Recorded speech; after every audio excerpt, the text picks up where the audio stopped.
Oh, kenapa ya orang pada lari dari saya? Kenapa ya orang nggak mau denger saya? Oh, saya goblok sok tahu sih. Nah, kalau udah ngomong begitu udah mulai sadar tuh, betul? Betul? Nah, kalau dia mulai sadar. Dahulu dipuja di Indonesia, namun sekarang di era ini, di era keterbukaan seperti ini, Bang Alawi tidak lagi dicintai dan tidak lagi dihormati. Iya, karena mereka nasabnya konon katanya tersambung kepada Nabi Yuna Muhammad SAW, dianggap sebagai sebuah pencederaan terhadap warga pribumi, khususnya masyarakat yang masih mempercayai bahwa Bang Alawi adalah benar-benar cucu dari Nabiullah Muhammad SAW. Polemik mengenai klan Habib Bang Alawi yang konon katanya tersambung kepada Nabi Yuna Muhammad SAW semakin disorot. Terlebih mereka menganggap dirinya paling suci di Indonesia. Katanya Bang Alawi itu disembah dan katanya Bang Alawi dihormati. Katanya ini soal sebuah kemuliaan, sebuah nasab yang diklaim menjadi miliknya Habib Hadramit Halim Yaman yang konon katanya tersambung kepada Nabi Yuna Muhammad SAW. Tapi yang kelihatan justru abu-abu. Masyarakat menilai ini adalah sebuah pencitraan yang menciderai bagaimana Habib-Habib Asal Hadramit Halim Yaman mengaku-ngaku nasabnya tersambung kepada Nabi Yuna Muhammad SAW. Sangatlah sensitif dan sangatlah berlebihan jikalau mereka mengaku-ngaku nasabnya tersambung tanpa bukti dan validasi yang selama ini semakin dibicarakan di halayak ramai. Maaf, karena ulamanya sekarang ini udah sesat banyakannya. Bahkan sekarang orang lebih percaya kepada kamakola Imam Syafi'i, kamakola Imam Hamali, kamakola Imam Maliki. Bahkan Abah sudah tantang Gus Baha sendiri, tunjukkan termasuk bab sholat sekalipun. Apakah sholat Rasul itu seperti yang kalian lakukan? Inilah hari ini manusia sudah keluar dari Al-Quran. Ngomongin Mi'raj keluar dari Al-Quran. Ngomongin sholat keluar dari Al-Quran. Tapi percaya, bahkan Abah sudah jelaskan, 5 imam ini pun berantem bab sholat. Coba, kalau kalian ingin betul-betul lulus kembali pada Allah, coba mari kita lihat setiap zaman. Kalian itu percayanya kamakola kila, kamakola kila, tapi Qurannya ditinggalkan tadi semua. Karena sekarang ini kitab-kitab yang ada ini sudah palsu kebanyakan. Abah harus kasih tahu, demi Allah saya Abah Setu bertanggung jawab dunia akhirat pada kalian dan siapapun yang kalian mendengar. Maka kata Abah, kalau di kuburan itu ada siksa kubur, kalian lapor saja pada malaikat nanti, bilang Abah Setu. Coba. Tapi itu punya murid yang terkenal itu 3. Yang lainnya cerdas mungkin atau tidak suka nulis, tapi terkenal namanya Imam Buaiti. Yang satu suka nulis. Nah, ini kitab yang saya bawa. Ini kitab itu karangan Imam Syafi'i, tapi sebetulnya riwayat Mukhtasarul Muzani. Nah, di orisinil karangan Imam Syafi'i itu beliau kalau gamang atau ragu yang ngendikan ragu, kalau yakin yang ngendikan yakin. Misalnya di bab sujud, sujud itu menurut teks resmi Nabi itu kan melibatkan 7 anggota, yaitu al-jabhah, wal yaden, warubaten, wal qadamen. Kita disuruh sujud melibatkan 7 anggota ya, karuan jabhah, jidat, terus 2 tangan, terus 2 lutut, terus sama qadamen. Oke, kita sepakat yang melibatkan 7 anggota pasti sujudnya sah. Sama lagi yang melibatkan 7 anggota pasti sujudnya sah. Ada kata pasti. Tapi di bab orang syirik, syirik itu menyekutukan Allah. Misalnya orang bersujud sama berhala atau kepada berhala. Itu kan cukup watul jabah alal ardi. Apa watul jabah alal ardi? Tidak harus melibatkan 7 anggota. Artinya nggak bisa dibalik. Oh syaratnya syirik itu nak sujud yang berhala melibatkan 7 anggota, kan tidak ada. Cukup watul jabah. Sehingga Imam Syafi'i ngendikan jangan-jangan sujud yang pakai watul jabah saja sudah sah. Sebab teks resmi ketika Nabi sujud itu munajatnya begini, sajadalaka wajhi apa? Sajadalaka wajhi lilladzi khalaqahu wa sawwarahu wa syaqqa sam'ahu. Jelas di situ Nabi hanya ngendikan sajada wajhi. Jadi kalau sujud gini, emangnya Mas Syafi'i ragu. Apa itu sebagai bukti bahwa sujud itu untuk sah cukup watul jabhah. Tapi tentu yang disepakati adalah melibatkan 7 anggota. Yang hanya jabhah itu mukhtalaf alaih. Ya ini contoh-contoh apa? Contoh-contoh kecil ya dari. Jadi makanya ini karangan Imam Muzani itu selalu redaksinya qala Syafi'i qala Syafi'i. Terus waqala fil imla in aqama ala syai'in. Imla itu beliau kalau ngendikan, kalau dulu kan nggak ada rekaman, nggak ada video, jadi beliau ngendikan itu terus ditulis. Nah ditulis, ngendikan yang ditulis itu bahasa Arabnya diemla. Makanya beberapa muridnya kenangannya apa? Amla ali nasyafi'iyu, apa? Amla ali nasyafi'iyu. Fatwa ini diemlakan oleh Imam Syafi'i. Beliau ngendikan, kemudian murid-muridnya mendokumentasi, itu namanya emla. Ya, jadi supaya sampai tambah tahu apa asal usul mazhab Syafi'i. Ya, jadi, nah kenapa kita butuh mazhab? Kadang-kadang orang-orang ini mumpung ada rektor undip, kadang-kadang orang kampus tanya, agama Islam ini kan yang bawa Rasulullah SAW.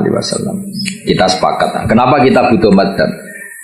Misalnya di kampus ya, ekonomi ya ada mazhabnya, terus semua politik ya ada mazhabnya. Jadi kenapa dalam beragama butuh mazhab? Kalau tidak ada mazhab, kita ini terjebak tekstualis.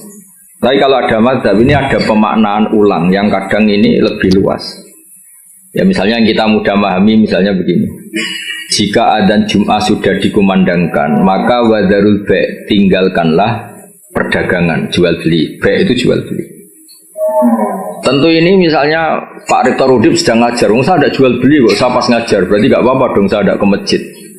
Oh saya ada jual beli tapi rokokan, saya ada jual beli main HP. Nah berkahnya madhab ini terurai. Maknanya jual beli adalah sesuatu yang menghalangi kamu datang ke masjid. Jadi ba' itu berarti apa? Mutlaku mani'in. Apa? Mutlaku mani'in. Apa saja menghalangi kamu dari datang ke masjid itu namanya ba'. Siap. Kamu berpikir ba' di sini maknanya adalah apa? Pengganggu orang datang ke masjid. Maka main HP ya pengganggu, makan ya pengganggu, tidur, aktivitas lainnya.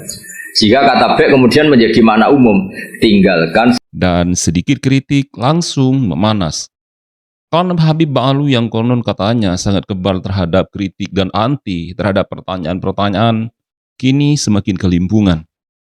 Dikira masyarakat awam tidak bisa melihat, dikira masyarakat yang buta akan teknologi, khususnya masyarakat awam, dikiranya tidak mampu untuk membaca siapa Klan Habib Ba'alu tersebut, sahabat beriman semua. Sedikit dipertanyakan langsung defensif. Klan Habib Ba'alu yang konon katanya tersambung, kini tidak lagi. Dengan adanya tesis dari Kiai Haji Imaduddin Usman Al-Bantani, semuanya menjadi runyam, semuanya menjadi rungkat, dan semuanya tidak bisa tertolong dan tidak bisa terselamatkan lagi. Dan kenapa reaksinya seperti rapuh? Iya, rapuh karena Klan Habib Ba'alu tidak bisa memberikan dogma dan kritik-kritik dan saran yang sifatnya membangun untuk membungkam bagaimana para pengkritik dan khususnya pembatal nasab, khususnya lagi Kiai Haji Imaduddin Usman Al-Bantani dan masyarakat semakin menilai bahwa Ba'alawi di sini semakin terjungkal, sahabat beriman semua.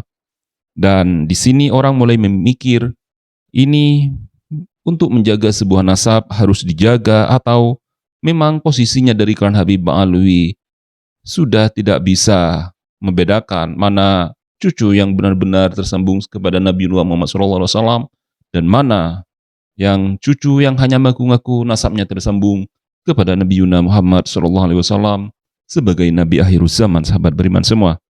Ironisnya, sahabat beriman semua, ngomong-ngomong soal Habib Ba'alawi adalah kerendahan hatinya lebih defensif. Namun sekarang Ba'alawi bukan lagi menjadi cucu dari Nabi Muhammad SAW dan alergi terhadap kritik. Alergi terhadap kritik inilah yang membuat umat semakin penasaran. Siapakah sebenarnya Ba'alawi yang digadang-gadang dan terus mempromosikan bahwa nasabnya konon katanya kepada Nabi Muhammad SAW tersambung.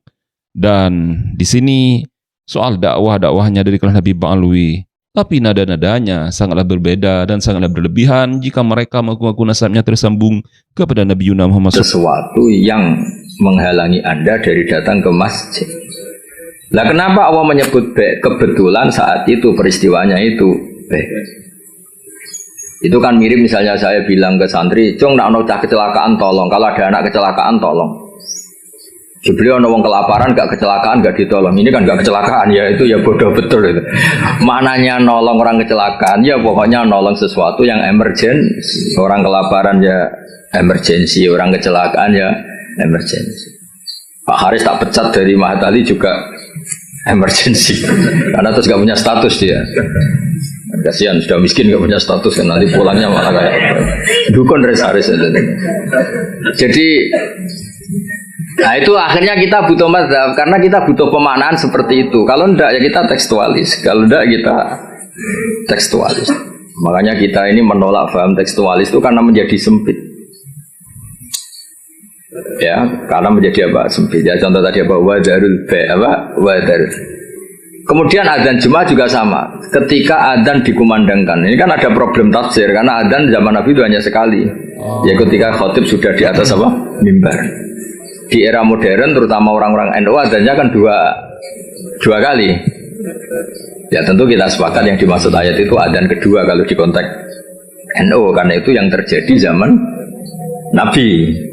Adzan kedua itu kan bikinannya Sayyidina Utsman. Nah hal seperti itu kita butuh mazhab. Ya butuh mazhab. Jadi kenapa ada mazhab Syafi'i, mazhab Maliki. Terus contoh terakhir ini sebelum tak tutup. Jika di wadah kamu dijilat anjing, maka cuci 7 kali, salah satunya pakai debu. Itu tagnya Nabi itu walago itu dilat. Nah kata mensucikan tentu orang itu berpikir 2 kali. Kata Imam Syafi'i disucikan itu karena najis, perlu disucikan. Kata Imam Malik ya enggak, mensucikan itu udah harus najis. Orang jijik juga dicuci. Misalnya piring saya habis didoni Haris ya tetap tak cuci meskipun tidak najis. Senggelem tiba idune Haris sopo gitu kan. Misalnya Cambah tali meler ngumbel kan ya tetap tak cuci meskipun umbel itu tidak. Lah itu terus melahirkan mazhab, yang satu bilang najis, yang satu bilang jijik. Sehingga lah kebetulan kita Syafi'i yang ikut partai itu najis. Ya kalau Nabi sendiri tidak ngendikan najis atau jijik, ini dan fal yaghsilhu, harus dicuci. Nah dicuci itu kan pilihannya 2, karena jijik apa karena najis. Ya seperti orang butuh uang itu. Kalau ini komunitas orang miskin kan butuh uang itu karena butuh. Jadi kalau di komunitas orang. Dan sampai di titik ini pula, kan Habib Ba'alwi tidak bisa memberikan penjabaran tentang bagaimana keabsahan data-data dan nasab-nasabnya tersambung kepada Nabi Yuna Muhammad SAW. Terlebih, masyarakat awam dan masyarakat pribumi sudah terlanjur didoktrin dengan cerita-cerita khurafat dan klaim-klaim sepihak oleh klan Habib Ba'alwi yang selalu menyatakan mereka adalah orang-orang suci yang harus disembah di negeri ini. Ya, Indonesia berbeda dengan Hadramit Harim Yaman, berbeda dengan Maroko, dan berbeda dengan Mesir. Jika di negara-negara tersebut klan Habib Ba'alwi tidak bisa mengaku nasabnya tersambung kepada Nabi Yuna Muhammad SAW, maka lain ceritanya dengan masyarakat yang ada di Indonesia. Karena mereka kemudian berjubah putih, mendirikan surbannya di lehernya dianggap sebagai tokoh dan sosok suci di Indonesia. Kemudian masyarakat awam mempercayai dengan sepenuhnya bahwa Ba'alwi adalah cucu asli dari Nabi Yuna Muhammad SAW. Bagaimana dengan verifikasinya? Dan ketakutan-ketakutan dari klan Habib Ba'alwi ketika diminta tes DNA, ini semakin kelimpungan. Dikira masyarakat tidak tahu, dikira masyarakat awam tidak bisa membaca. Namun kini masyarakat sudah lebih pintar dari klan Habib Ba'alwi yang nasabnya konon katanya tersambung. Innalillahi wa inna ilaihi raji'un. Kalau memang berdiri di atas kebenaran, harusnya nggak perlu segampang itu untuk tersinggung mengenai pertanyaan-pertanyaan kritis dan mengenai dogma-dogma yang selalu didontarkan oleh beberapa kalangan masyarakat yang dinilainya oleh klan Habib Ba'alwi sangatlah berlebihan karena mereka sejatinya menyebarkan agama Islam di Indonesia agar rahmatan lil alamin semakin luas.